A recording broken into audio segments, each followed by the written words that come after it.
Good, thank you very much, and thank you all for coming on a very cold and dark February evening. So the fact that you are here is we will try to make this evening as interesting to you as possible.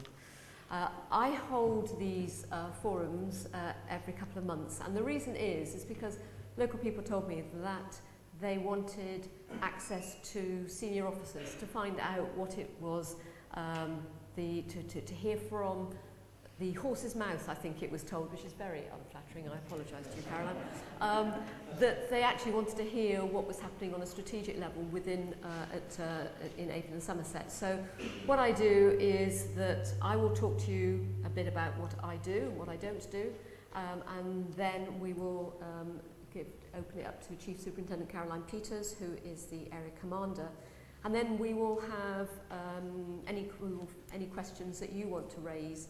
And I think the important thing is today is that it's really important that we listen very carefully to what you have to say, because the fact is that communication should be a two-way thing. And if you're asking questions, it's because you don't know the answer or we haven't delivered what you want. So we will listen very carefully, and we have got some local officers here as well, but if there is something that's specific in detail, then we will come back to you and give you the answers in a few days' time, because obviously we may not know those answers.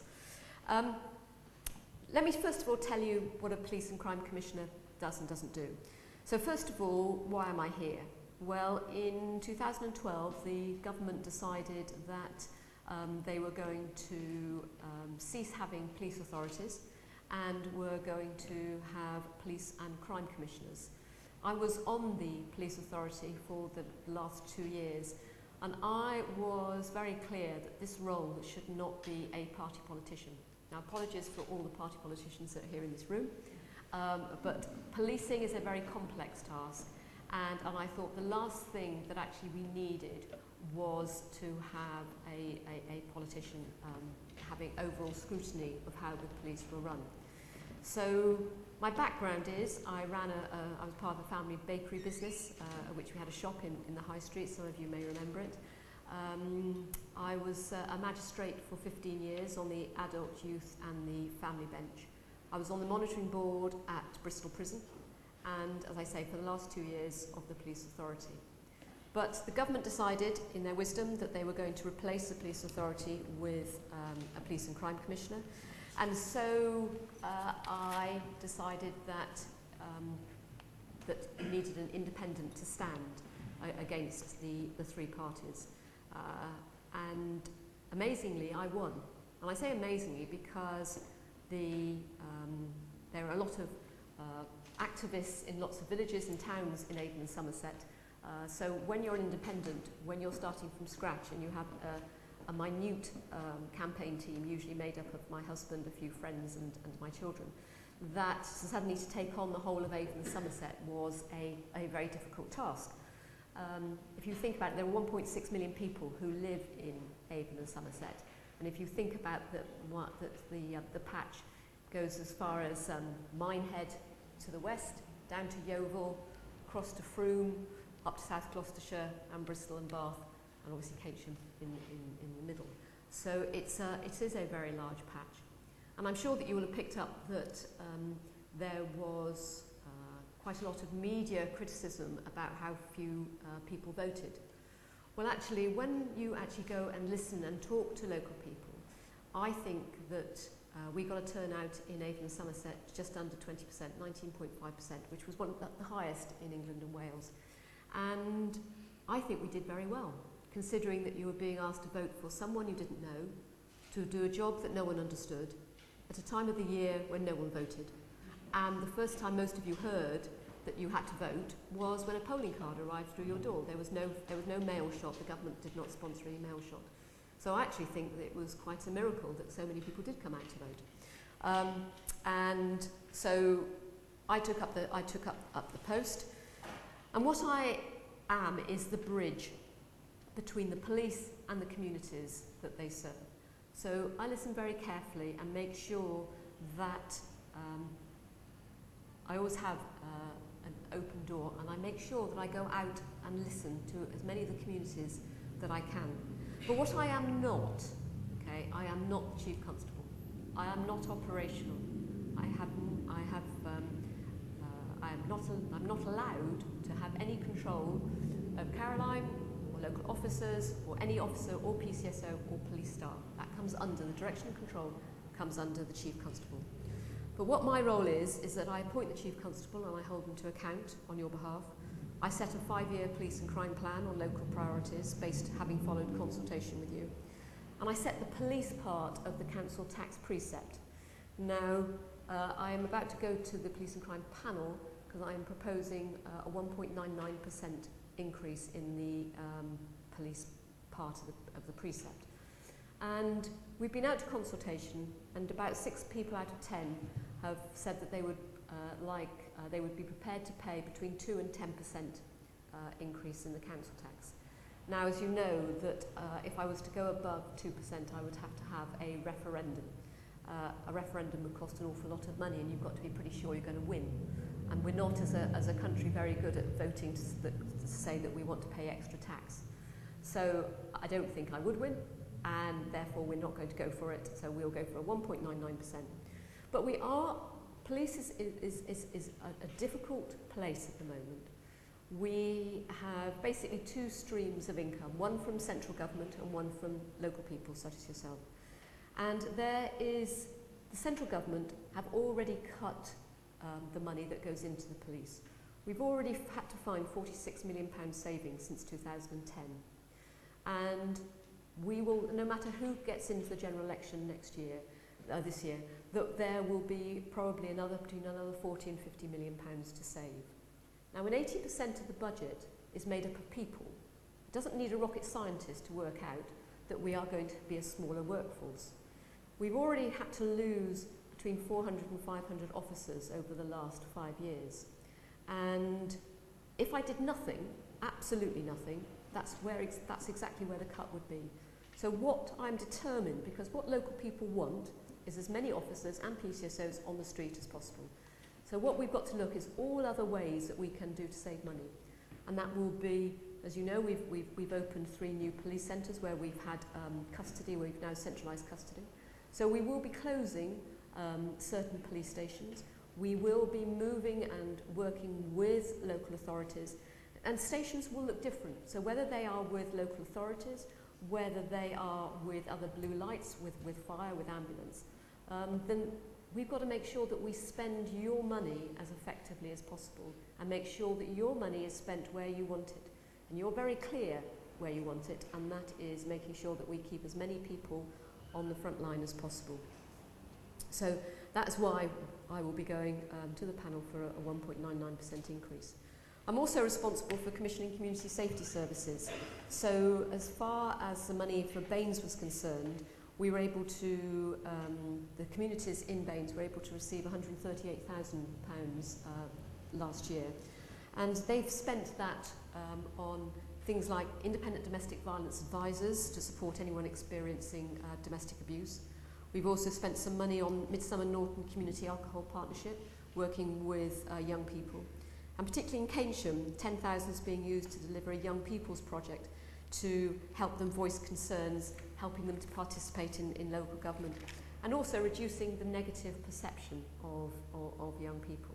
I think that young people have it very tough at the moment with local authorities reducing activities for young people.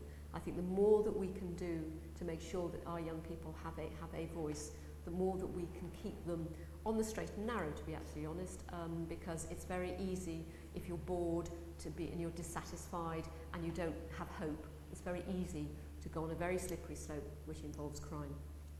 But I'm here to listen to what you have to say, and I replaced the police authority, and the police authority had about 250 people who contacted them in a year. I have over 5,000 people who contacted me each year. So you can see that having one person who is identifiable is probably easier to contact than a committee of 17.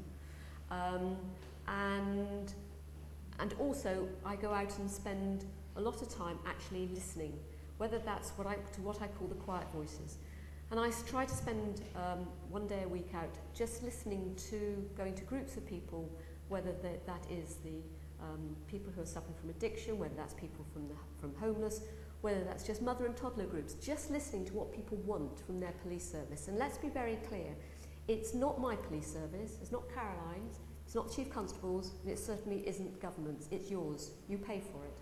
And what I want to do is make the Avon and Somerset Constabulary as open and transparent as possible, bringing people in to scrutinise what is happening, which is why I have brought in, we now have an independent residents panel, which will look at the complaints against the police, making sure that there is outside scrutiny. I have an out-of-court disposal panel, which is made of magistrates and volunteers to come in and look to see how the police are giving out conditional cautions, so that you can have that input. So one of the things I say to new officers, and just by the way, we've just opened up the recruitment for new officers in the last few days, and we will be taking on 128 new officers this year. But what I say to new officers is that police officers have extraordinary powers, and they have to use them wisely, because we police by consent, and we need that trust from local people to be able to police by consent.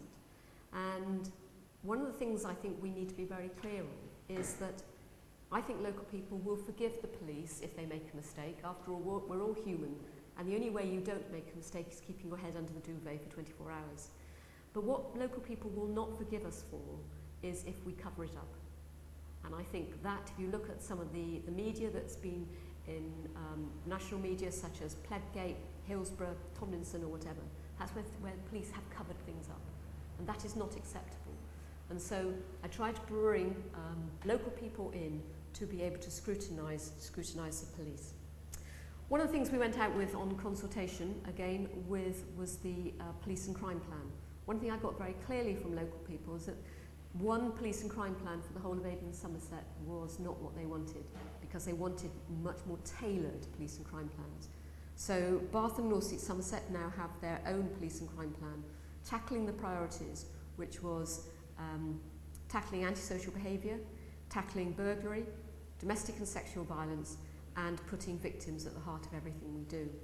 And one of the things that also came out very clearly in talking to local people is that I had forgotten one, and that was very clear, was road safety. And people made it very, very clear to me, and trust me, I've now got the message, that road safety was very important. Now, in different areas, it means different things. Road safety can mean, to some, it can mean cyclists on pavements, it can mean cyclists on lights, it can mean speeding through villages, it can, I mean, as you know, that we've been pushing very hard to have speed cameras switched on, and we're quite close now. I've been saying that for a few months, so I'm not going to actually swing the ditch on it until it happens, but I think we're within days. But the whole point is that we have that technology available to us. We have a smaller workforce. We need to use the technology that we've got available. And I have some villages who actually who've said, you know, we are prepared to pay for that camera to be switched on. We have some villages who've been absolutely decimated by people driving through their villages knowing that those speed cameras have been switched off.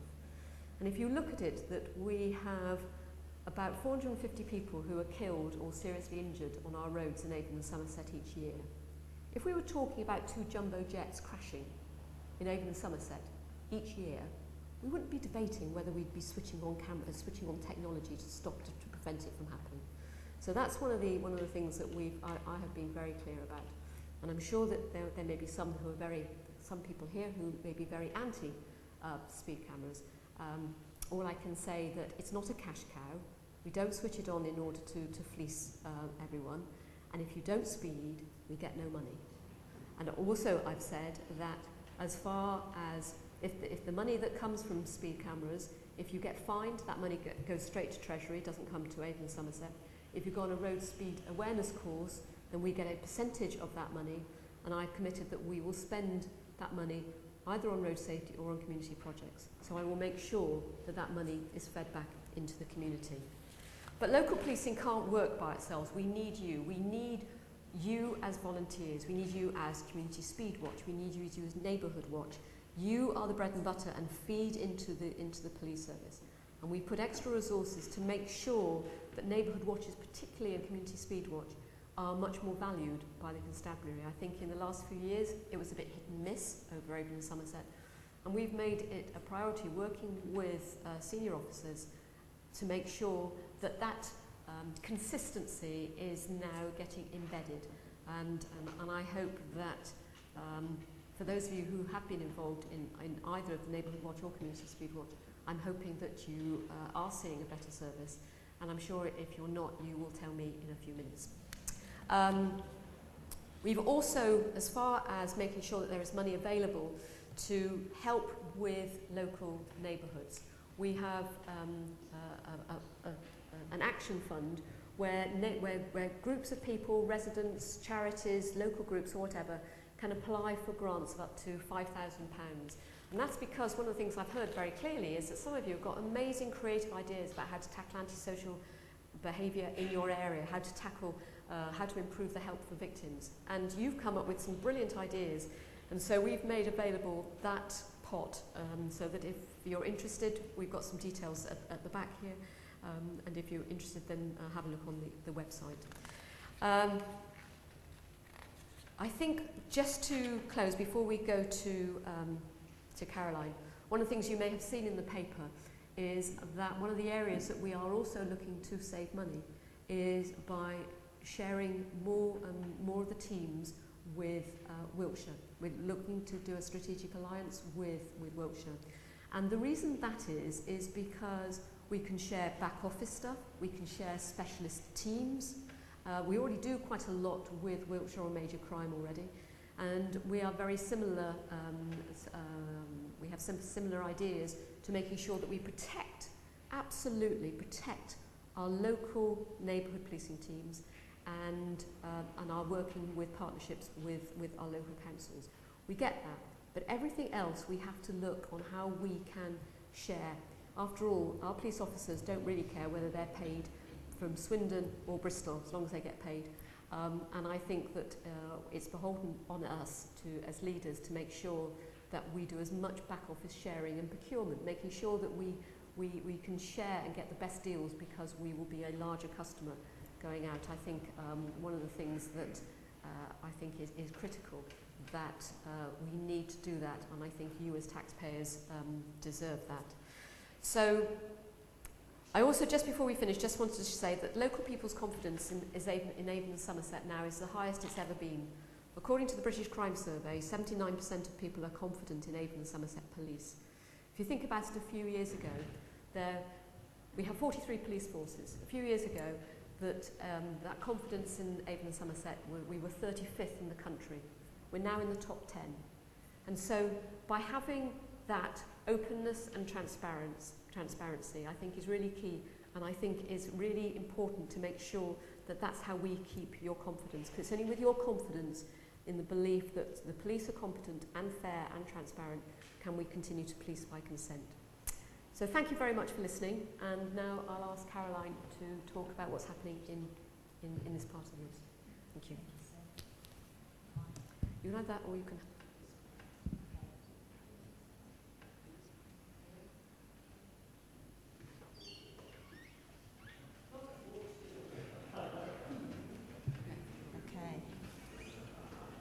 Good evening, everyone. I'm going to continue with our great use of IT and use some slides to give the presentation, but without a clicker. It will be a thumbs up to do the next one, so please forgive that. But I'm going to do a bit of a whistle-stop tour so that we have the opportunity to answer as many questions that you have, and I know that we have got some questions at the end. And one of them significantly is more on the road safety side, specifically around 20-mile-an-hour zones, and I'll probably cover that in quite a lot of detail, if I may, after that. So just a brief introduction of who I am. I'm the North East Area Commander, and I was appointed and came over from Specialist Ops at headquarters in September last year, and it's an absolute privilege to be holding this post. And I'm responsible for South Gloucestershire and Bath and North East Somerset. Okay. I wanted just to touch upon really our service promise and very much go on, add on to what Sue has talked about where we want to go forward as an organisation and a police service. And also more of a personal vision as well for me in how my officers and staff conduct themselves on an everyday basis to deliver the services. So our service promise really was to engage with partners and the public to tackle crime and antisocial behaviour, but more importantly to listen to yourselves, the public, and to see how we could tackle the issues that were really important to you all. And very much the theme going forward, and it was a very important piece of work, is that we spent a lot of our time, particularly with the service promise, was around consulting and listening to the public, sharing ideas. It was very important to gauge what the fillings were, not just within the local communities, but force-wide. Just specifically, I just wanted to touch around probably one of our major change programs, which was the operating model, where we really were driven to do this huge piece of work that was led by a very great team of individuals within Avon and Somerset, because we were conscious that with the budget shrinking over the next several years, we had to do something that was really fundamental in how we changed to ensure that we had the right resources in the right places and were used with officers with the right skills. That meant that we had to look at particularly our estates and our footprint within the organisation, and also to get us into modern policing with a better use of IT, and ensure that we upskilled our officers to make sure that we made best use of our resources with what we had available. We recognised that we had to work smarter with what we have, because in reality our resources have either been displaced somewhat to make better use of where the demand is, but equally we had to, what was important was that we had an evidence base of where the demand was within our communities. And it simply wasn't that you needed us Monday to Friday, 8 to 4. You needed us when you wanted us, and for a wealth of different reasons. So we really had to look at where our resources were and where we needed to put them. Yes, of course, we've had to make financial savings, but it wasn't just driven by that. We were very keen to become a modern police service, making best use of IT, making best use of our staff, and how we delivered those services to the public. So we very much looked, as we've touched upon already, around the strategic alliance with Wiltshire, around integrated services, working closely with the local authorities and other agencies to deliver a combined service that was best for those individuals and communities. Just touching on the operating model, what that means locally, we're into our second phase of the operating model, and we're moving into sort of the neighbourhood solution. And essentially that means that we're combining and aligning our resources of our response and patrol officers with our neighbourhood teams. And we're looking at where they're aligned across the geography of Bath and North East Somerset in particular. And there's great advantages for doing this, because it means that from a geography point of view, we can cover a greater area. More importantly, though, we have a good spread of experience, people talking and engaging at a community level, working with the authorities and other agencies to deliver collaborative services, but also to actually listen to what is causing great concern within communities.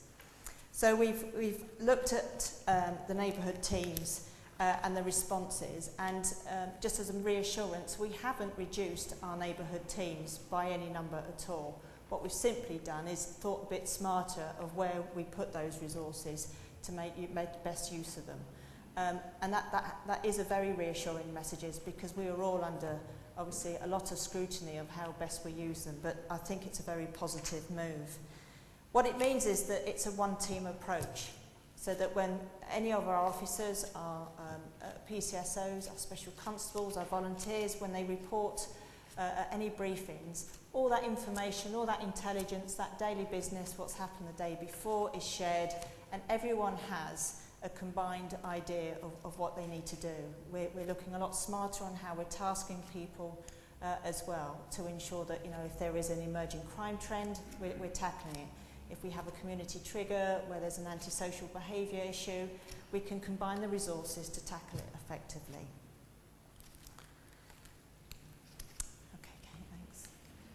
Just touching upon the crime reduction and just putting it in perspective, because a way that we're aligning our resources. Back in 2004-2005, we were Bath and North East Somerset were looking at just under 15,000 reported crimes. Last year, that was down to just under 9,000, which is a considerable drop. That doesn't mean to say that we're sitting in police stations waiting for something to happen. Policing has changed considerably over that time, and we need to be dynamic and responsive to what is out there that we need to look at. The emergence of cybercrime as an example, child sexual exploitation. There are significant hurtful crimes that are coming through that we've had to adapt and become more dynamic in how we respond to it. But equally, as has already been alluded to around our confidence measure, and it's one of those I'd like to take all the glory being the area commander, but it's been a hell of a lot of hard work of the police officers and staff that day in, day out support communities, and the confidence measure within Bath and North East Somerset is really reassuring. And I want to, certainly from my point of view and with my senior leadership, is to make sure that we continue with that. And we have to do that by listening to hear what your perception is of things that are important to you, nighttime economy, antisocial behaviour, how well we're seen to respond to your requests for service, making sure that we're reliable, we're doing what you're asking us to do, and more importantly, we're informing you of what we have done, which I think we haven't been so great at before. Opportunities, and we've had partnership work, we've had partners and communities working together, but also what works really very well here is communities connecting together, particularly with the outlying areas as well that may not have as many services as you may have within the towns or the urban areas.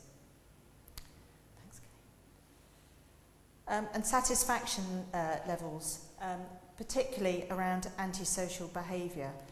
But victims of crime collectively, for the whole experience around burglary, vehicle crime, violent crime, and racist incidents, hate crime, they are all in the high numbers, all over 80%, which is great, and again is indicative not just of the work of the teams, but it also, members of the public, communities that are working together to tackle the issues. Just touching on antisocial behaviour, because it is obviously one of our priorities around here. One of our significant references that we look at is that if a report of antisocial behaviour is reported, is there a successful outcome as a result?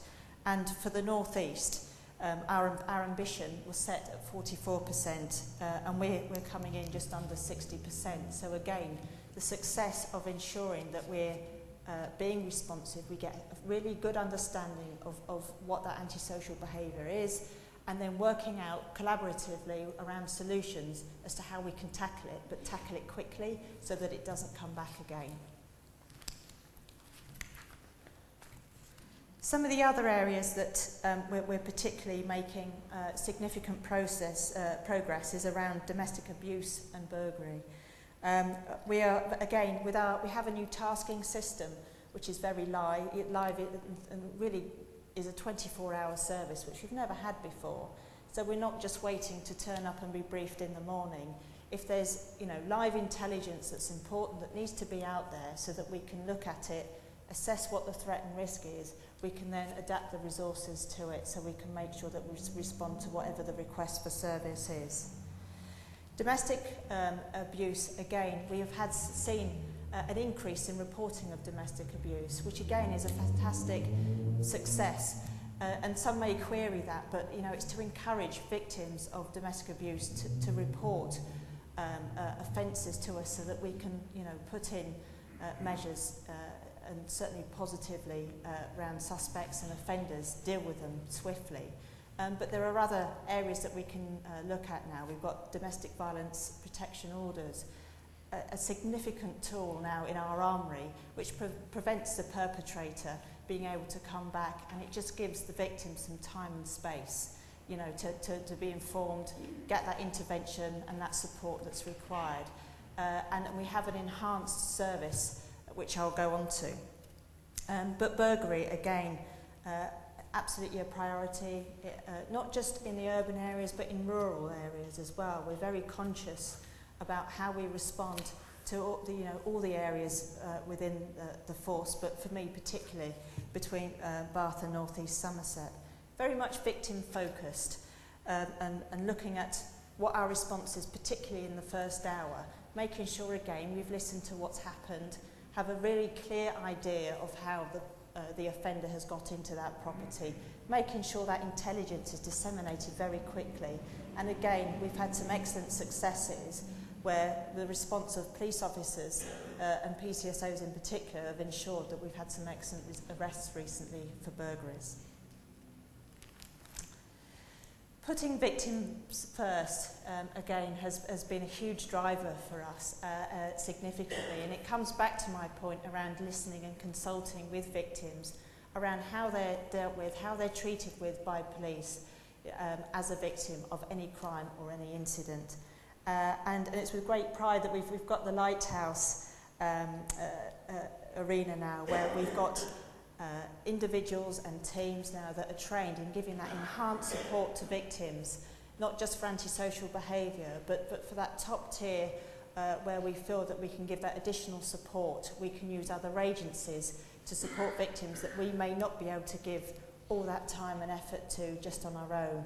And actually would probably be better signposted in other arenas to give that enhanced service. They can self-refer to the Lighthouse.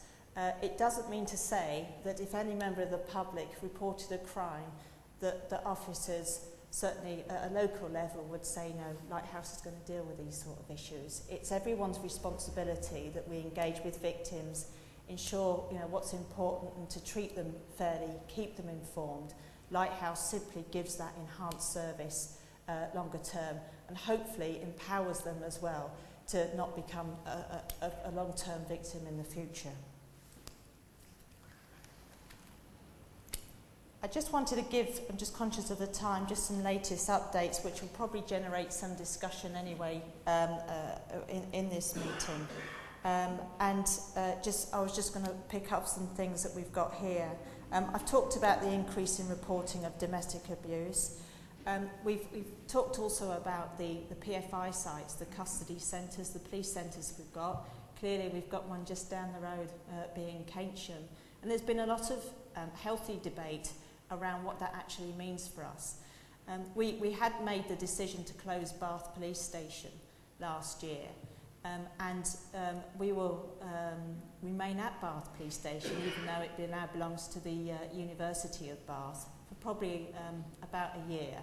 We've leased back one of the floors, and we have the front offices available while we determine where we are best located going forward. But what we are very clear is that the policing has not been removed from Bath in any way, particularly in the city centre.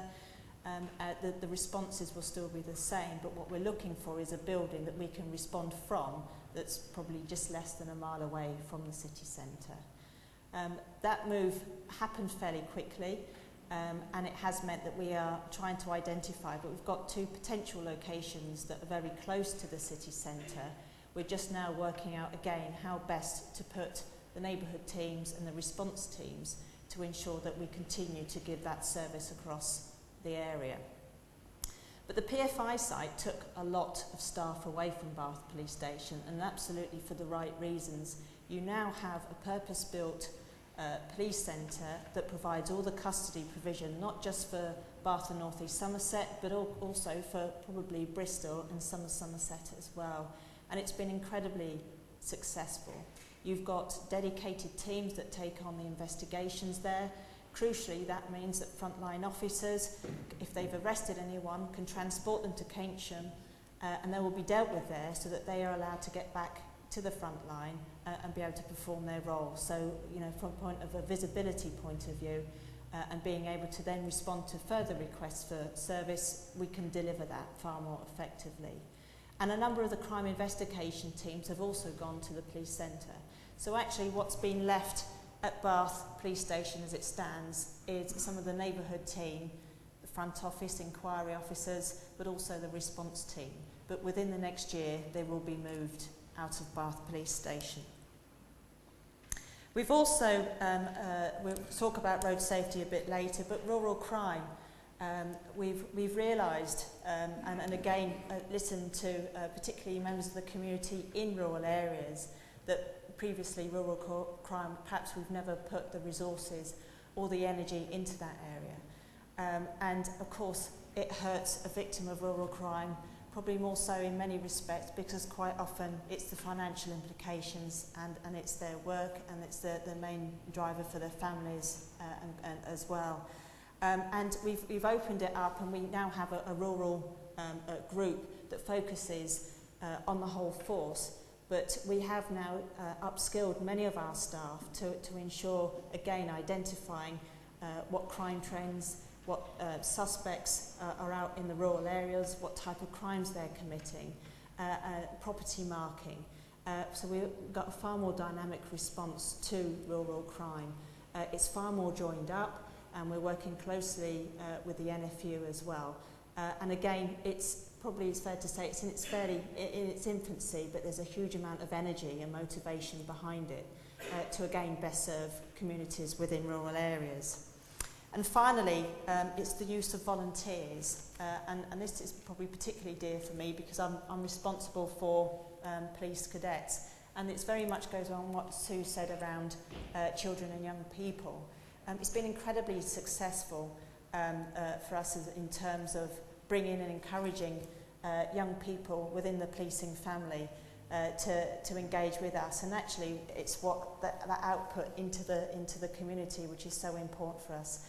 And they do a wealth of things to support us, but also support the community in a number of community initiatives and charity initiatives.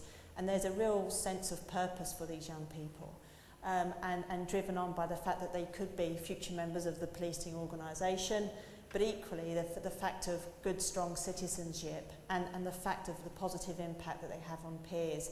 That goes from strength to strength, and we've got 9 units now covering the whole of the force. But of course they're not the only volunteers. We have special constables, we have volunteers that do community speed watch, and again incredibly strong within this area, with massive commitment from individuals, and I do understand and do very much thank everyone that is part of any type of volunteer that helps the police, because without you we simply couldn't run as effectively as we do. So just road safety, I was just going to touch on it, that with Bath and North East Somerset and South Gloucestershire, we've developed a road safety plan. We're very conscious that certainly with the police and crime survey, it's the biggest thing. It's about 22% for Bath and North East Somerset, where it's to do with speeding or road safety issues. So we've listened to what you've said, and we've developed this road safety plan. And there are a number of initiatives. Just to put it into perspective, speeding last year across the force, it was 87,000 people were stopped for speeding, which is a huge number, but 75,500 of those were put through education, which was probably more important for us, and about 1,400 people went to court. So it's hard to ignore the enforcement argument with such a significantly high number of people that are breaking the speed. And sort of we're very conscious around reducing the number of fatalities. We had about 55 last year, of which 9 were within Bath and North East Somerset. So we're very conscious, you know, just to lose one life is just so incredibly sad, and to be able to reduce that through education, through enforcement, through prevention, absolutely has to be a priority for us. Thanks, Kate. So, picky time. This is just really just to show, you know, a reflection not just on our police officers, you know, that do such a cracking job, but also our special constables, our young people within the cadets. You know, we've had force awards. We had the Force Volunteer Award go locally to Community Speed Watch, which was incredibly good evening as well for everyone that attended as well. We had Special Constable Awards as well, where again it was recognised just special constables who again give up incredible amount of their time as well as working in other areas of employment to come in, but other volunteers were recognised with awards and recognition. And it's just to sort of give a flavour of how diverse our policing family now is, and the contribution, the valuable contribution that they all make to policing. And then just other ones that we've done, we've had, you know, PCSOs saving lives out there. We recently had 3 police officers that held on to a lady that had fallen into the River Avon. Incredibly brave act to hold on for some significant period of time before the fire service came. Freezing cold water, but held on to her for a substantial period of time. And it's just not just about our people. On the next slide, we do want to save our feathered friends, and a number of cygnets that came across the busy roads. Again, we put cordons out to prevent anything happening to them. So we do care not just for people, but for our animals and feathered friends as well. But that gives a very quick snapshot about what we're doing within Bath and North East Somerset, and a bit of a wider flavour of what we're doing across the force.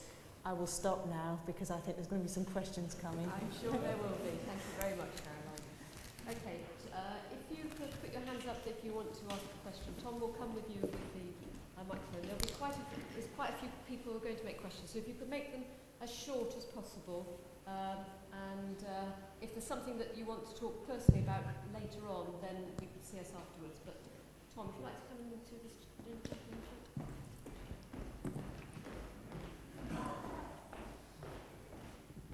Hello there. Right, I've driven over tonight from Portishead, so I hope you don't mind that I'm a bit of an outsider. Massive support for the police and what they do. I think they have a special skill set which must be recognised. I'm very concerned at the moment that from things you've seen in France and in the UK, that anyone wearing a uniform effectively has a target on the back. I'm not happy with part-time, underpaid policemen. I think we should be strengthening our police force, not weakening it. I know that's not your problem, that's a government problem. But they are, I think, in more danger now than any time. I think a serving officer probably has the awareness to recognise a lot of problems as they arise. So I think I saw you on TV the other day, you're talking about 300 specials. No, we want 300 warranted police officers. Okay, thank you. The security of the officers and PCSOs and staff is something that I know that everyone takes extremely seriously. It is being considered as far as risk assessments, as soon as the senior staff, the chief constable and the deputy review it on a regular, if not daily basis. And they will make their decisions as far as that security is concerned. Do you know, I would love if someone came across the top of the hill now and said, Avon and Somerset, here's your pot of gold. What would you like me to do? Trust me, I know what you want me to do. And you would have more officers, more PCSOs, every police station open, because I know. But the point is, it's not going to happen. Okay? No one wants to pay for that. And if you think about it, we live in an area of relatively low crime. And if you talk to local people, and you can see the politicians in as much as what's hitting the radar at the moment is the NHS and the economy. And what used to happen 10 years ago, that police and crime used to be one of the top 3. That is no longer the case.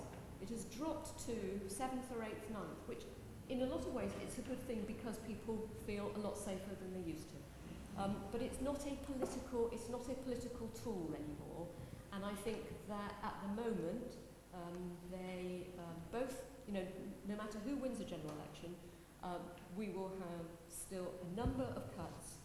And I think what, as police and crime commissioners have to do, and senior officers, is that we've got to try to make use use the money that we've got very wisely. After all, we've still got, let's be positive, we've still got a budget of over £270 million to spend on Avon and Somerset. That's an awful lot of money, that's an awful lot of things that we can do. But it is going to look different than what it was when you had a budget of 350 million. So I think we just need to be aware of that. And, you know, where will we be in 10 years' time? Maybe, and I don't know this, but maybe in 10 years' time, we will, and this will be probably, this will have to come from central government, we may only have one regional police force, we may have only one chief constable, who knows whether we'll even have any PCCs, because we may not even have those in the next year. So I think a lot of things are changing, and what the police are absolutely committed to do is make sure that neighbourhood policing teams, working with specials, working with volunteers, working with our local authorities in partnerships and Blue Light, that we will do the very best we can with the money we've got, but we can do no more than that. So, thank you. Sorry, Tom. If you could use the mic, then everyone can hear the question. Hello. The figure you quoted, did that include... Sorry, can you just... Sorry, my dear. The figure you quoted, the budget, does that include the 1.99 precepts you're talking about? Sorry, what was... I didn't understand the question. Well, you said there's a budget of so many million. Yeah. Did that include, or does that include... 272 million is what our budget is now. Yeah, and that includes the precept of 1.99? No, there is and we will have the money that we will be... The precept money is what we're talking about. That's only to do with the council tax. We have 1/3 of money comes from council tax, which I'm asking for a 1.99% increase. But as far as central government is, which contributes 2/3 of the money to Avon and Somerset, that is being cut every year between now and 2019, probably to the tune of about another 40 to 50 million.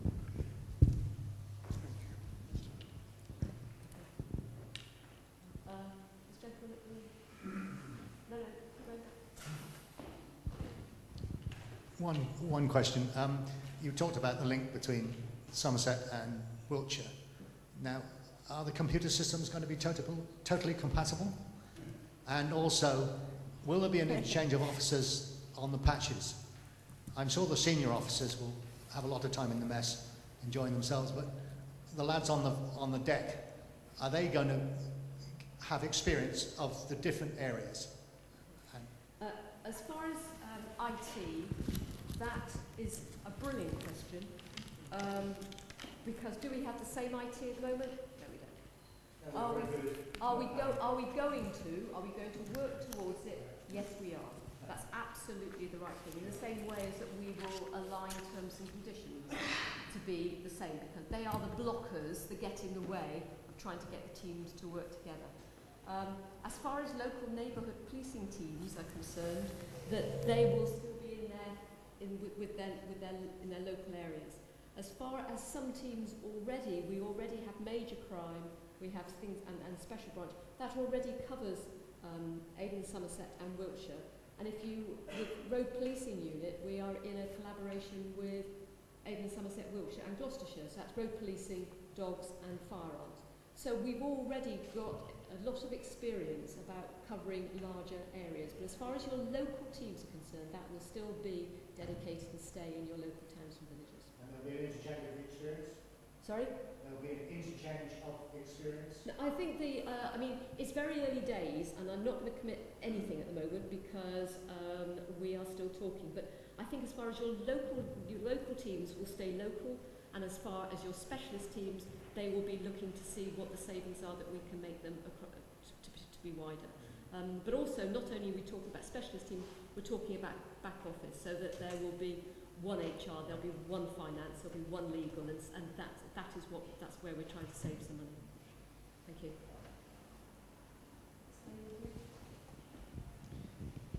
I've got two issues on road safety.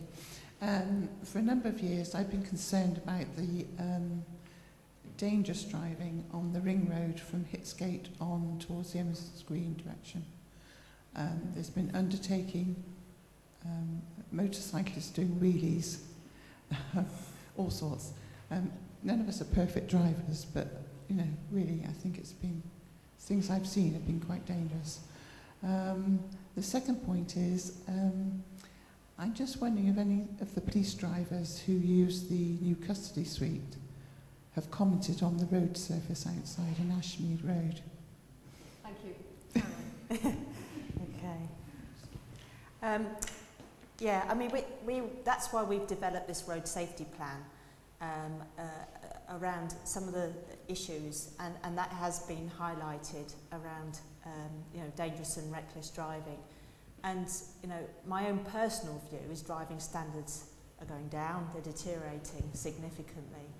The difficulty is how we police that, because again, when you look at what we had before, where we had substantial numbers of road policing teams, you know, you would see the vehicles out on the motorways and that, and we've had to again align our resources a lot differently. So when we've looked at, particularly around our work that we've done with the Triforce around roads policing with Gloucestershire and Wiltshire, we've got very specialist officers to be deployed out to do dedicated road safety initiatives.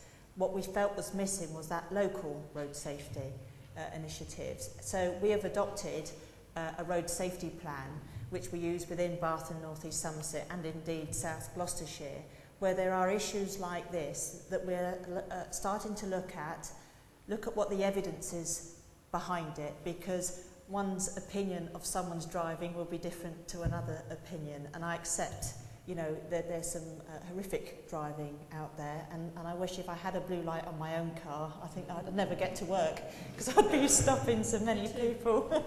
I think most of us probably would. But we physically cannot do that, and we just simply don't have the resources. So again, this is something that we're looking to do in a smarter way. So if you take that example around that, we can have a look at that, and we can get the specialists to come out.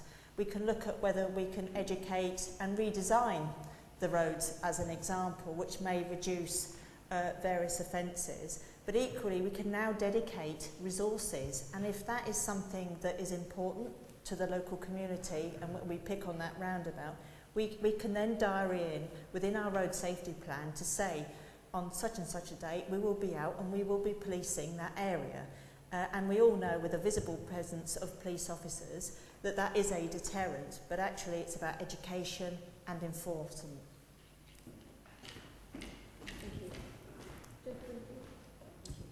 Hello, my name's Andy Waite. I'm an appropriate adult. Some of you who know me will be quite surprised to hear that.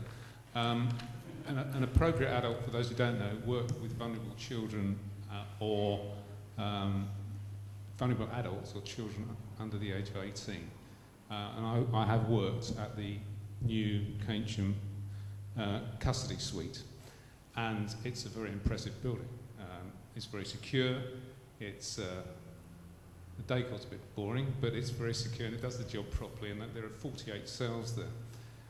The appropriate adult is usually there during interviews for these vulnerable adults or young people, and also the process lasts between 2 and 3 hours, and it's not so much a question, it's more an observation, and that is that often, for possibly as long as an hour, the appropriate adult has nowhere to go within the system, so they're sort of left in a corridor or they're left in an interview room to sort of fend for themselves. My suggestion is that it would be helpful if there was a sort of, I'm assuming somewhere in there's a social area for officers when they're not on duty or during a break, and it seems to me that it would be helpful if the appropriate adults had access to those areas when they are not actually required for the duties that they're there for. Thank you. Just before I ask Caroline to answer that, can I just say a big thank you, because appropriate adults play an immensely important role, and I appreciate very much the time you give us to do that. But if you could answer these specifically. Yes, yeah, thank you from me as well, because I was dealing with one this morning, and it helps the process, and more importantly helps the vulnerable adult as well. And I do have a lot of sympathy, because certainly within the custody process, it can be a long, long time waiting for things to go through. And I do accept, you know, the issues that you have. I think that there's a couple of issues, I think, from a policing perspective, because appropriate adults are there as independent members of the public, and they have to remain independent, and that's an incredibly important classification. The difficulty is then you sit between the police and the prisoner, and then the difficulty then is there's certain areas, you know, we've looked at potentially solicitors' consultation rooms, but then there could be potentially an issue around disclosure. There could be issues around a shortage of rooms because, as you know, with 48 cells, we do tend to fill up fairly quickly sometimes. There isn't a lot there to keep you occupied, and I accept that. And I have spoken to the criminal justice team to see if there's anything we can do. Unfortunately, and again with the heightened security status that we have, it makes it even more difficult. And because you're classed as an independent member of the public, it's difficult then to give you a security pass to then have access. And if we were to give access to some of the areas that we would have, particularly with common rooms and facilities, it makes it very difficult to be able to supervise. That's not to say or to suggest at all that you need supervising. The difficulty is the police and the custody process isn't set up for that. So as much as we welcome and need appropriate adults to support, we are very limited both from the criminal justice process but also with your independence to be able to put you somewhere that would you know, make you a bit more comfortable. And unfortunately sometimes it just means you are left, you know, for an hour, possibly 2 hours, where you need a very good long book or a magazine, unfortunately. However, I have spoken to the criminal justice to see whether there is something we can do, and they've assured me they'll have a look at it, and if we can get something identified, we will replicate it not just within Keynsham but also with our sites at Bridgewater and Patchway. Yeah. Commissioner, good evening. My name is Alan Hale. I came here as a district councillor for Keynsham this evening, but you've raised the topic of road safety. You've touched on Triforce, so just over 100 officers to cover 24/7, an area the size of Belgium, 12,000 miles, doesn't sort of lend itself to suggesting that it's too serious about road safety. Excuse me. And then I'm very surprised by Chief Superintendent's slide just a moment ago of all of the initiatives that are happening in South Gloucestershire. And I'm surprised because currently I'm the Senior Road Safety Officer for South Gloucestershire in my day job, and I've only just stepped down after 5 years as the Chair of the West of England Road Safety Authority Partnership. None of this, well, some of it's I'm aware of, like the child car seat enforcement, which actually was my road safety team's initiative. One of my road safety officers started it. We've had patchy support. We've always got somebody there from the police to do the stopping, but it hasn't always been an easy ride. It talks about school road safety patrols. Don't know anything about that as the local road safety team. District Road Safety Week, don't know anything about that as the local road safety team. And the road safety plan itself is total news to me. Now, Avon and Somerset Police are part of the West of England Road Safety Partnership, albeit that there is only one PC dedicated to road safety for the whole of Avon and Somerset. And you said yourself earlier, Commissioner, that over 400, I think the figure was, you were talking about killed or killed and seriously injured. I think if you're going to indulge in road safety, then that's fine and commendable, but please speak to the people who are doing it all day, every day, because that's their day job and nothing else. So it really would be important, but just to throw in the Keynsham question I was going to ask, we're going to be inheriting or receiving something like 2,000 houses in this area, and presumably we could sort of estimate at least 4,000 people. Are we going to get an increase in the police presence in the town? Thank you. Before I go to Caroline, because I do need to emphasise, I mean, obviously communication is actually key, and if you haven't heard about it, then it's not working very well, is it? But the point is that there has been a real emphasis now on road safety. We've appointed, and Caroline will talk about what we've done, and we're putting some serious investment now into that. As far as the road policing, the trifles, then that is something that was looked at to make sure that it can be done in the most effective way. I mean, you're right. Of course, if we could put more and more officers on, then yes, Caroline would love to be able to do that. And so would I, and so would the Chief Constable. But the point is that no one wants to pay for it. And while no one wants to pay for it, we have to deal with making a balanced budget. I can't, I'm not allowed to go and get a mortgage. I can't allow to say, should we borrow some more money in order to pay for more officers and PCSOs? We have to deal with what the money that we've got, and we have to make sure that we use it as wisely as possible. But I'm sure Caroline will tell you a bit about some of the things that are coming up as far as road safety is concerned. But you are right, we do need to communicate much more clearly, and obviously if you haven't heard of that, I apologise. Okay. It's, as you know, it's probably close to my heart as well, having had the road policing team, and I know the frustration, but it's absolutely right around the number of resources. But there are a lot of positives, and there's a hell of a lot of motivation now and recognition about the importance of road safety, certainly within Avon and Somerset.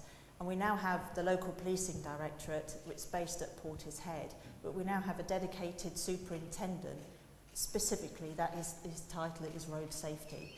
So, can I correct you on that? Because Rich already said that his title isn't about road safety, it's about safety.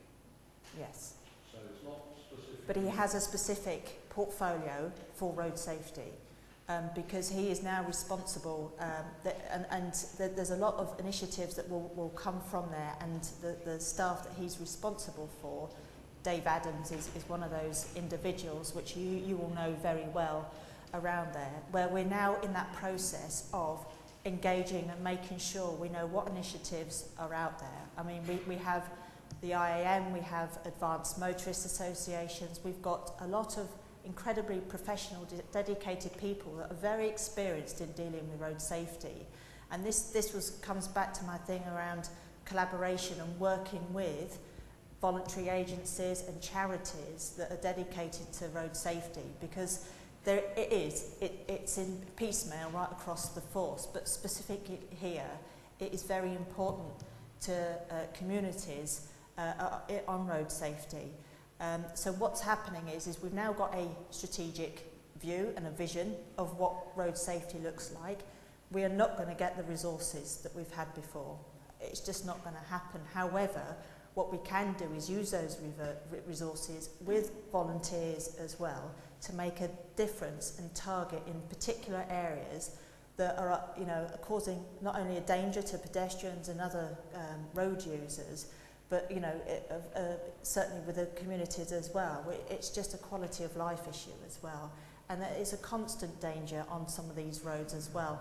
And we do get many letters around some of these issues, but what we have now is that we've now got a process where we've got someone dedicated as part of his role to road safety. We're going to feed our plans into the centre to say this is what we're doing locally, but what we do get is a number of local initiatives that we have now collated. Chief Inspector Norman Pascal, who is the Bath and North East Commander here, that is his portfolio around road safety, and what he is doing is collating this plan, and it will be things like children without wearing seatbelts may be done in 1 week. It might be cycling on the pavements in the city centre. It might be enforcement and working with volunteers for the 20-mile-an-hour limits, community speed watch. But what we are looking to do is work with everyone to put that in, and then ensure that we've got key contacts and people that we can work with to make it more smarter so we can make best use of the resources. I think there will be a greater emphasis on training. One of the things that the constabulary have done is Road Smart, which is working with young people. If you're we were all young once, and we all thought as soon as we passed our test that we were the most perfect drivers and we actually didn't need to listen to anybody else. That is when they are particularly vulnerable, is when you start learning how to drive with very loud music. We've got some really specific training now for young people. We're looking at also doing specific training for those of us who might be getting a bit older, because I think that we get into some very bad habits. So there is going to be that. There's Bike Safe, which is where officers from the Triforce actually are going out and training people about how to ride motorbikes. Again, it's going through some, I'm going to be terribly sexist here, but there are certain men going through certain sort of midlife crisis who then get onto a motorbike that is incredibly powerful, and they treat it as a bit like they might have done when they were younger, and of course they're not. So I will be careful here, but we're now increasing, because that's where we've had a vast increase in the fatalities on motorbikes, particularly of certain age men. And so we need to educate, and that's what's really important. So yes, it's absolutely important that we do enforcement, but really we want to educate because we want to prevent them from being victims in the first place. But you need to talk. And we need otherwise you can duplicate things that are already in place, already there. Yeah, and I think we already had one road safety forum which we invited all the partners, and maybe it's time for us to have another one. So I'll take that message back. Thank you. This lady over here.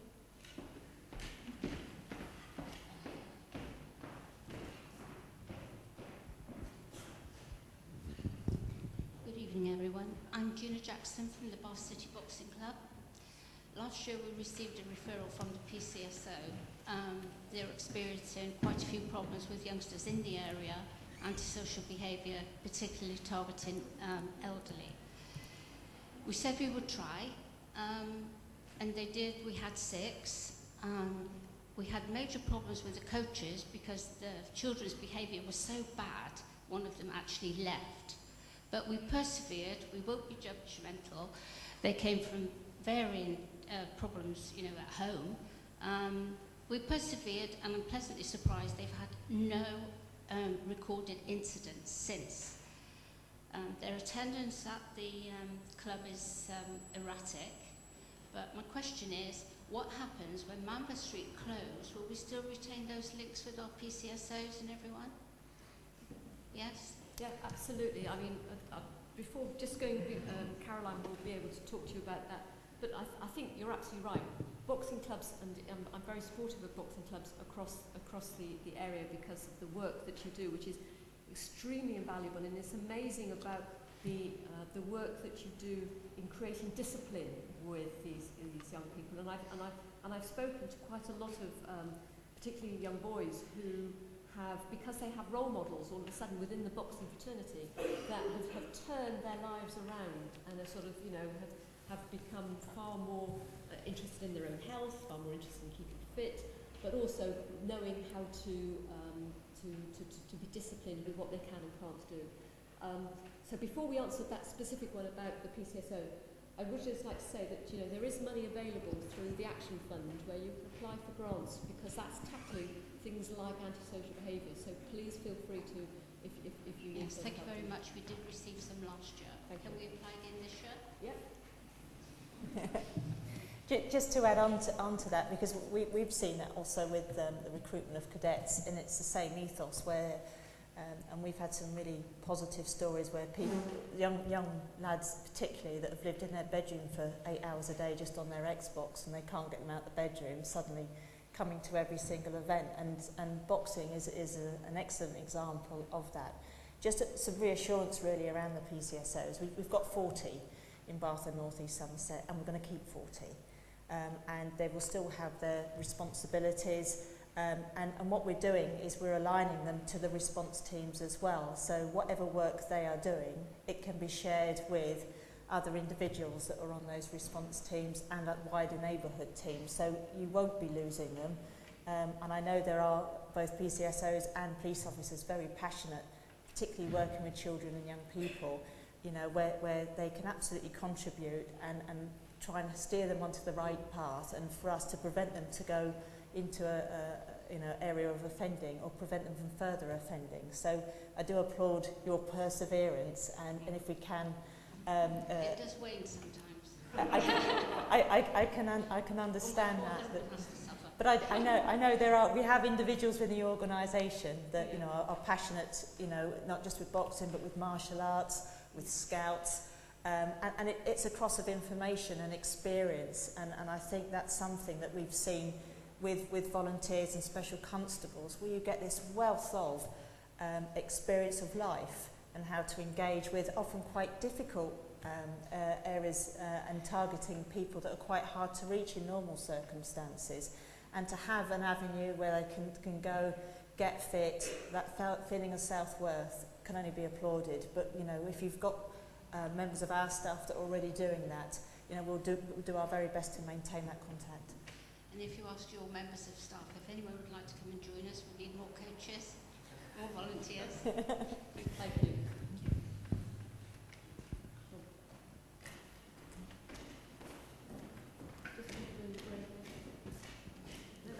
Go back.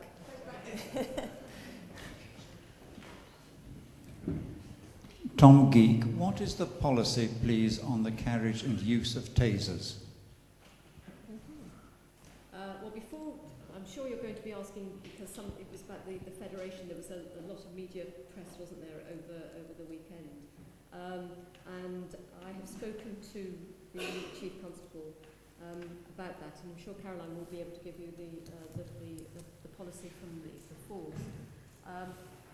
I think that as a police and crime commissioner, that is a real operational issue. Okay. Now, some PCCs have actually waded into this discussion. I think that it's for the police to decide, but I will be clear that as far as local people that have been in touch with me, is that that there is a risk assessment and the police may well have tasers, but it should not necessarily be their first port of call, because do you know the best weapon that police have is their conversation that they have with people, and they diffuse that, and with the experienced officers that we have, there are some of them who say that they don't want the tasers, but it is a completely operational issue, and when there is a risk to our officers, and if tasers are appropriate, then there are tasers available, depending on whether they, people in Caroline's position would make them available. But it is, I think, as a police and crime commissioner, I think that it is very much, it is not for me to wade in politically. Anyway. Okay. The policy for Avon and Somerset is exactly that. But not everyone is issued with a taser. There's a number of reasons with that, because there is a number of public protection equipment that an officer would ordinarily cover. And equally, the biggest strength is communication. However, everything is based, it's the same with firearms officers, it's all threat and risk based and has to be proportionate. Because I think it would be a very sad case if the public saw every police officer armed with a firearms, for example. It's no real difference with a taser. What we do ensure, though, is that we have an appropriate coverage of taser across the force. So if it is required for an incident, we have got people that are trained and skilled to use taser if it's determined to be so. But they are not everywhere, and certainly with the heightened level of threat that we have not just for our officers and staff's own confidence to find out we are clear of where tasers are held, who has got them, making sure that they work, making sure that the training levels are up together, that should it be required to do so and an incident meant that we had to deploy a significant number of people for tasers in a particular area, we can with absolute confidence deliver that. Thank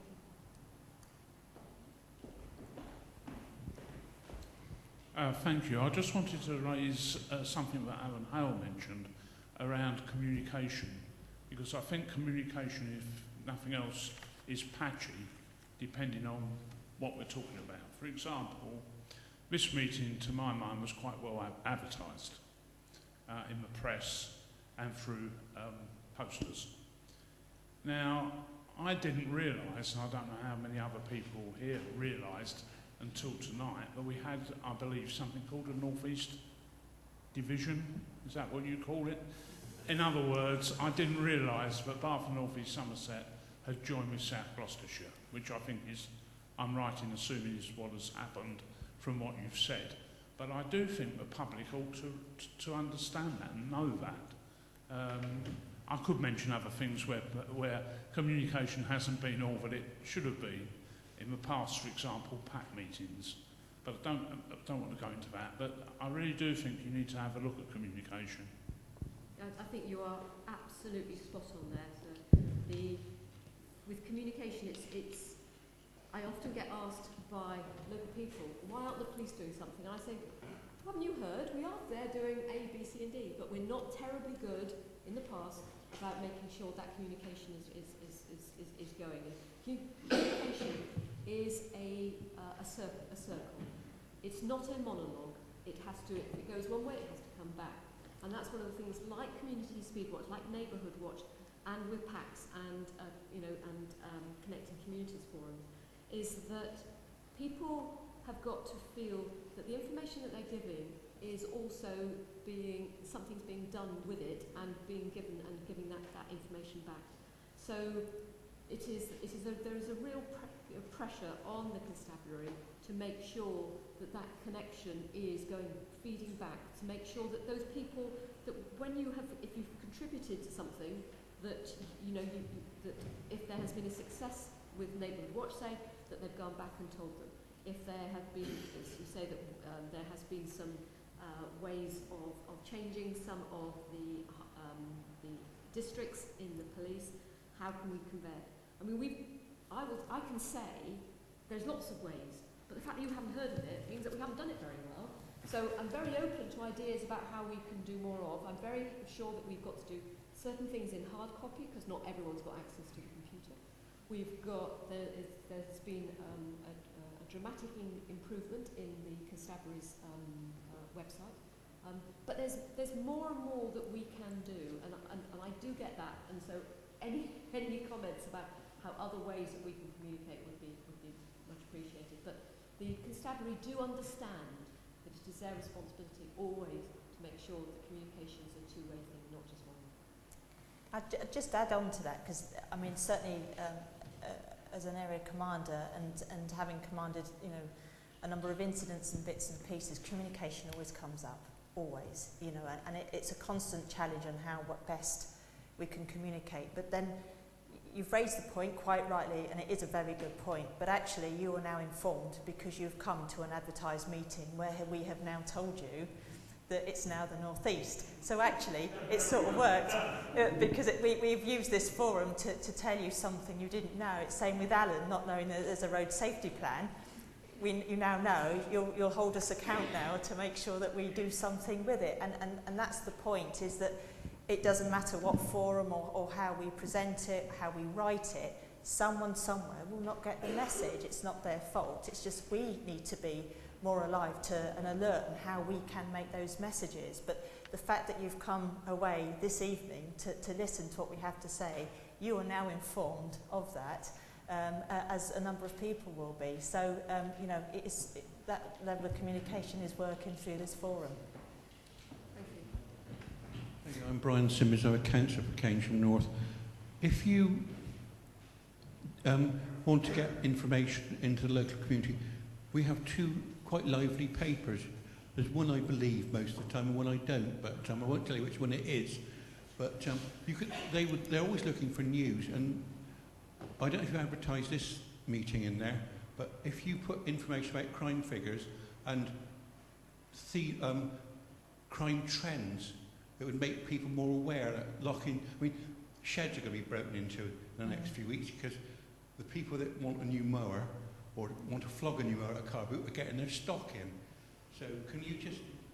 did you invite anybody from the local press to this meeting tonight? I don't know whether we did. Yes. You did? Yes, we did. Right, thank you.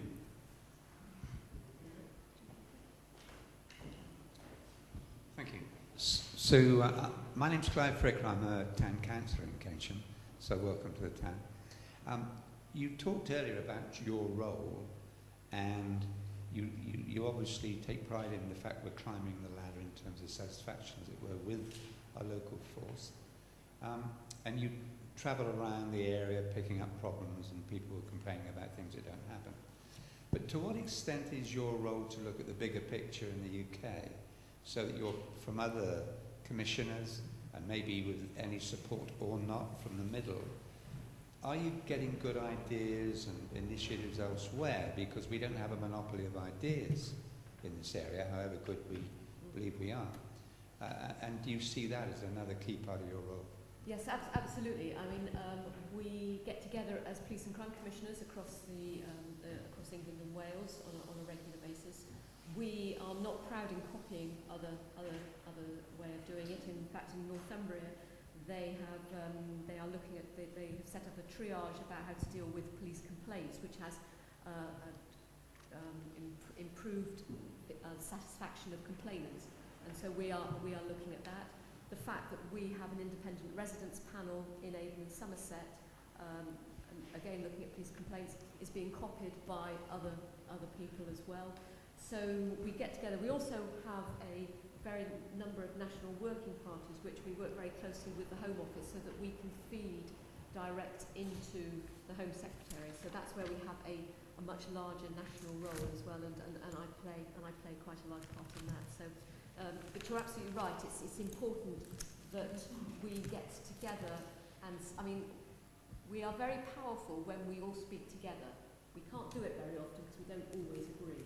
But one of the things that we did agree on was there was concerns about transforming rehabilitation, the fact that probation has been cut into two sections, basically. One that will be still run as a national probation service, and one that will be privatised, which is working with a company in our area called Working Links. And there are concerns about that. And what we will do in the three forces, Avon, Somerset, Wiltshire and Gloucestershire, we're setting up a reducing reoffending board so that we can monitor what is going to happen. And that's been something that we've been able to do because of the work that's been done nationally about the concerns that we have with reducing reoffending.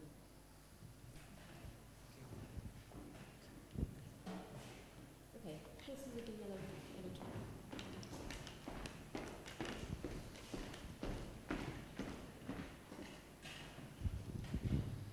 Ashton Broad, I'm Chairman of Whitchurch Parish Council, but I'd like to ask a question about the general numbers of police on duty. If there was a major incident in the centre of Bristol tomorrow morning when one of the clubs spilled out with about 500 or 600 people in them, how many officers would be able to attend immediately? I know it's probably a bit of an awkward question, but and you have to, you're obviously guided by your restraints, but I was just wondering how many officers could be immediately summoned to a situation like that, bearing in mind 2 poor policemen can't take on 500. Okay.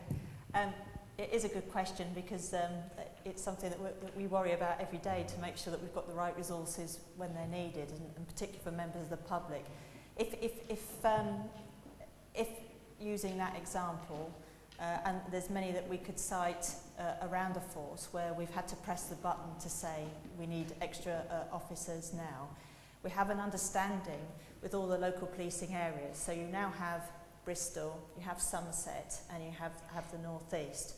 And our commitment is at any one time, if we then had to press the button, you would get at least 75 officers from Bristol, and you'd get 25 from the North East and 25 in Somerset.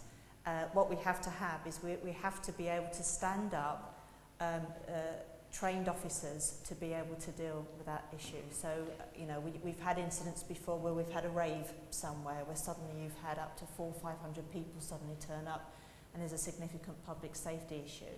We would have that. But also what's more important to sort of give you some reassurance is if we needed more, we have a bigger button, don't we? We have a bigger button, and we have a regional agreement with our neighbouring forces. and they have to stand up a minimum of so many officers as well. So if we needed to, if there was a major incident, we would have suitably trained officers that would be able to come to offer that support. Could I just say the other side of that is that when they all go there, there's nobody to police, or very few, because the Hartcliffe riots, Bath was left with, I don't know, one double crew response car. St Paul's riots, there were about, I don't know, half a dozen people policing the rest of the city. So I think people need to be aware of that, and I'm not talking against you. I mean, the guys that do this job are handling the mucky end of the stick for us, and we should appreciate that, as I'm sure we do. But equally, should we not be, or should you not be pushing, and I imagine you do, but we cannot keep on cutting and cutting and cutting, because if I dial 999 or anybody else around here dials 999, there is an expectation that a response vehicle will be with them within, well, a matter of moments, you would hope, but realistically, probably 10 minutes, I suspect, because, you know, you're not going to tell me what the overnight position is in the Chew Valley in Keynsham, but I suspect if we're lucky, there's a double crew car covering all of that. So I don't know how you get the expectation or the realism out there without telling other people that you don't want to tell that that is the situation. You are right as far as that's concerned. But I think that if we, I mean, I've been very clear in telling people what if with the cuts that are coming, what's going to happen, and I think there was one of the Police and Crime Commissioner who was suggesting going for a referendum, and in fact he vetoed only, I think yesterday or the day before, because no one wants to pay for it.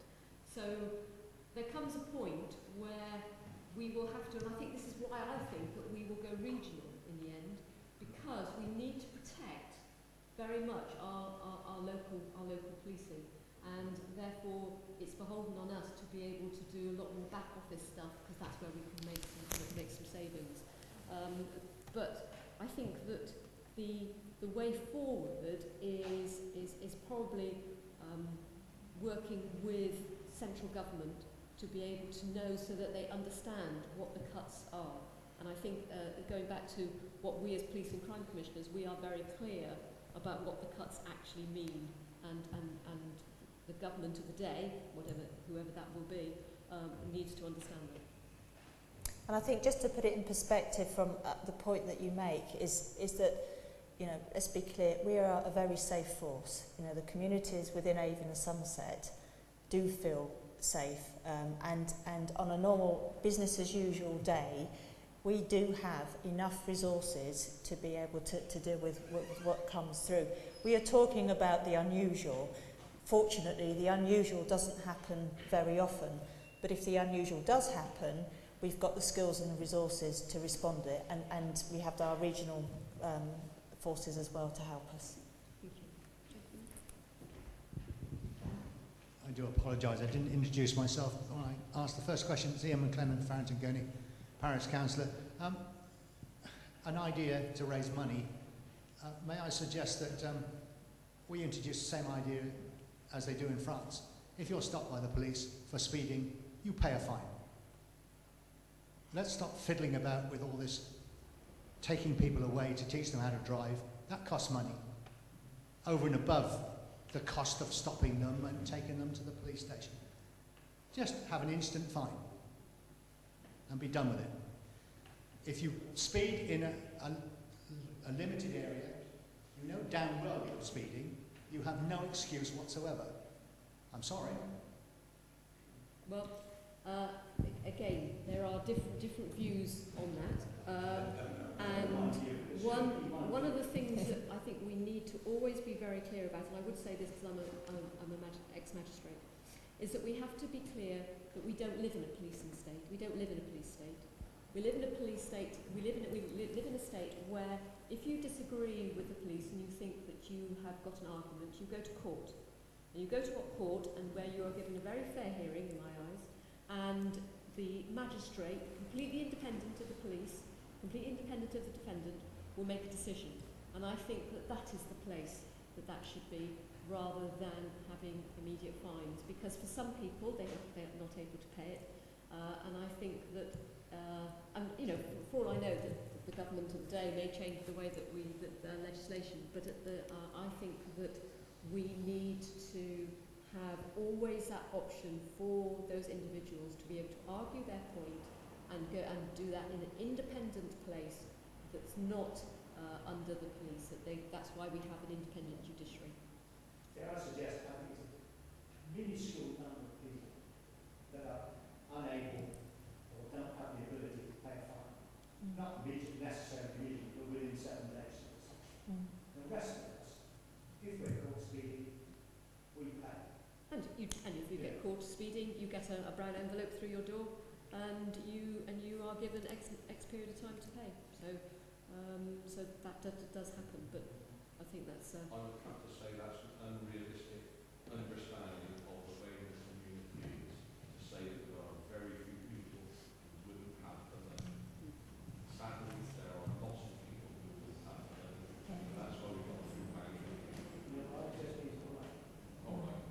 I'd also would like people to be insured as well. I think that's a really big problem, and I think that is, and as an ex-magistrate, you know, I can tell you that there were many all day who would sit in court and just have people in front of you who are taken out who haven't taken out any insurance. That I think is particularly dangerous. Okay. Any other questions?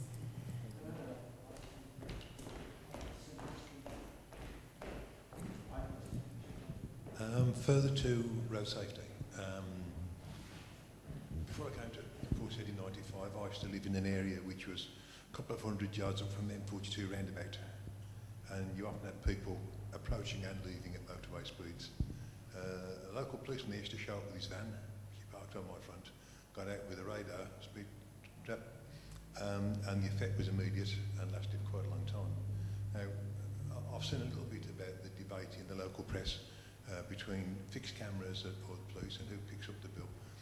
My impression is, I may be wrong, that fixed cameras are quite expensive. And I just wondered, have you done the assessment? Would it be cheaper? Because I can program a speed camera into my sat-nav, which will ping when I get close, so I can stand on the brake. I mean, we all see it happen. People come past us, stand on the brakes. They get past that 100 yards, whatever it is, and they're away again. The other thing I think is with the police officer with a speed camera is that if people are doing the usual things like texting or no lights or, you know, they get them at the same time. Yeah. So, you know, I'd like to think that you were considering which is your most fruitful option, the speed camera or the policeman. Okay, it's not an either or, it's both. Yeah. And with fixed cameras, they do have a part to play. Yeah. There has been business case looked at that, and it is cost neutral, so that we won't be wasting money on that.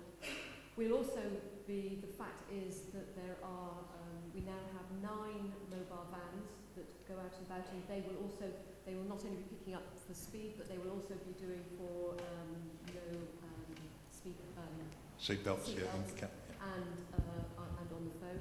And we also have 3 motorbikes now, because there are a lot of places, particularly in Somerset, where a van is not safe enough to be able to park. Yeah. So we have 3 bikes, and we are just agreeing to pay for another further 3 bikes to be able to have to be able to do that. To be able to, so it's not an either or. It's making sure that we use as much of the resources as we can. Do you want to answer any more? No, I think we have to have a number of things in our toolbox to be able to respond, and to have that visibility out there. I think that the motorbikes have been incredibly successful. Yeah. And I would still come back, I take the point about giving a ticket out, but for me, it's education. I could probably pay a fine every day, but do I learn from that? I might not, and that's the difference. And I think it's absolutely important, and a lot of the revenue that comes from this is pushed back in terms of that individual is given the opportunity, as long as they're in a certain limit, to be able to be educated, to hopefully not then be caught speeding again and, you know, worst scenarios, kill someone. So I think that the fact that we're now far more nimble, because we do have motorcyclists, and a lot come from a roads policing background, so incredibly knowledgeable, passionate about what they do, are able to instill, you know, that prevention and that education. Because you're absolutely right, you know, all of our tom-toms now put up red when you're coming up to, and people get wise to it. But the fact that in particularly areas that are causing concern, in villages, going through villages, we can then look at where the demand is, and we can also look at what that threat is. And if there's a case to put one there, then we can put one there, and it sends out a very strong message. Right, one other thing, two people I've spoken to recently, I'm a UKIP activist, so that's, one was a serving officer who's now retired. Well, not so retired, no, didn't retire, resigned. He thought that he wasn't allowed to do his job properly. He was tired of arresting people who were back out on the street before he was, because he got the paperwork to do. I've recently spoken to a serving police officer who again is totally disillusioned with what's happening, and he's applied for retirement. Now, these are guys, I said before, with a very special skill set. How do you motivate? I worked for the gas. I spent my last 20 years fighting management who didn't know what we did on the shop floor, but thought whatever we did, we could do it with less people. It is demoralising, and it's something we need to look at. I think you're right. I think the amount of paperwork, bureaucracy, has in the past been quite demoralising. But let me also remind you is that one person's bureaucracy is another person's evidence. So if you go to court, it's no use you saying to the judge, oh, well, I think that happened on the day before yesterday, and I think he might have done that. You've actually got to be able to record it. One of the things that we are going to, increasing technology, that we're going to pilot now is the body-worn cameras, okay? Which I believe will provide evidence of things that are happening, and so that more people will, in pilots that have happened in other parts of the country, more people will say they're guilty because they've got it on camera, so they know that they're bound to rights, as the word is.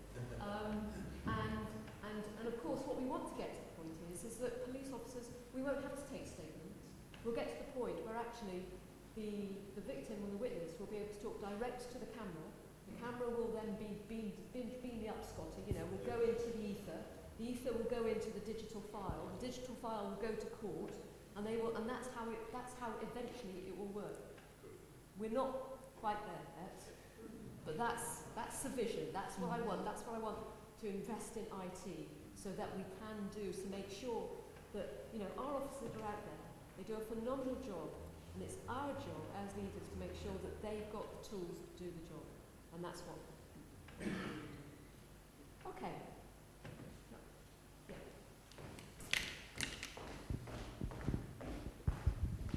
My name's Ray Shand. I submitted a question before. Are we going to have time? It's now 15 minutes to go before 9 o'clock. When are we going to... Are we coming up to that soon? Yes, this was about the HGV lorries ignoring the 7.5 ton restriction. That's right, yeah. Okay, did you have a look at that? Yes, we've had a look at that, and thanks for setting up that challenge. Thank you. This was in particular, this is along the Wells Way with this, and we've certainly for overweight lorry offences from March 2013 to the present day, there's only been one that's been prosecuted insofar as that, and a fine was paid. However, the people caught on camera for exceeding the speed limit along there, the 20-mile zone, 269, and 28 on the 13-mile-per-hour zone. But I know, because you sent quite a lengthy letter in great detail, which was very helpful for us to have a look at that, and I don't think the problem's gone away, and it's something that we do want to tackle locally, and I've asked for that particular issue to be put on the road safety plan so that we can put some resources to it. Yeah, well, it is a road safety issue. Yes. And one of my questions was that you've trapped all these people with the speed camera. Now, every day there's dozens and dozens of lorries going up and down that road. Now, the speed camera must be catching some of those. Yes. So you must have evidence there somewhere. And I see we've got a member of the Baines Council here. One of the biggest culprits is the Baines refuse lorries. Now, the only collection on the Wellsway is on a Wednesday, yet every day there are dozens of lorries going up and down. You know, and they are all over 7.5 tonnes. So, yeah. You know, the Road Safety Initiative, I mean, as anybody who's walked up the Wellsway, the road is so narrow at the beginning by the Bath Road. The police vehicles are using it every day. There's another 2,000 houses in Keynsham. There's lorries, there's cement mixers, there's... yesterday there was a car transporter going up and a doubled articulated lorry. And this is every single day. And yet the police are up and down every day as well. If they had cameras in their cars, they would catch them. Yes, and they would do, but again it comes down to processing and dedicating the resources to actually police that. And I think the way we've got to look at it is clearly there is a problem there. Clearly there is opportunity to target that issue. And it's like anything that we do, you know, if you put a marked speed enforcement van at the Hicks roundabout, you know, people will learn and say, look, there's a van there, be careful, and it would moderate people's driving behaviour. I think a very visible way of doing it is for us to take that away and have a look at when we get the biggest time of the offenders going along. And you know, if it's a Wednesday, you know, and we have got large vehicles going that clearly are breaching the restrictions there, is that we do a targeted operation there. It does send an incredibly powerful message. Thank you. Just to make a comment about the waste lorries. I know we have rubbish collected all over Baines, but it has to go to Bristol. And one of the routes through from the rest of North East Somerset is through Keynsham to pick up the A4 to go around the ring road and go down to Avon. That's why we've got lots of lorries that are here not on collecting day. Otherwise we'd have to have a big hole somewhere else to pour it.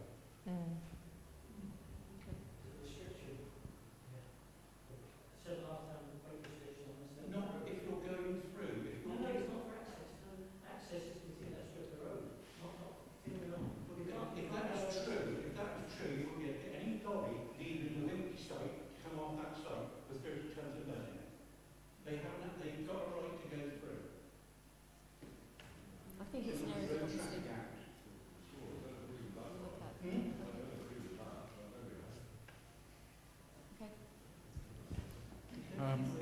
A local question, if I may, as you're in Keynsham, and I'm a town councillor. I know the neighbourhood beat team.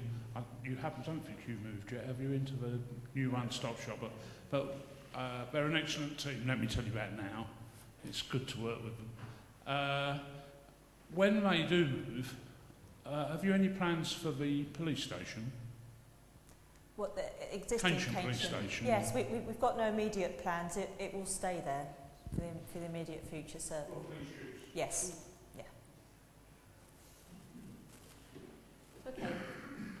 If there are no further questions, thank you very much indeed for giving up your evening, and it's really appreciated because we get an enormous amount out of the questions that you've asked about where we can tackle certain things, and I hope that, you know, if you want to talk to me further, as you can email me, and if you want to, we arrange meetings for I go out and about so we can meet up. But I really do appreciate you giving up the time and to be able to. Whoops. And okay, I'll shut up.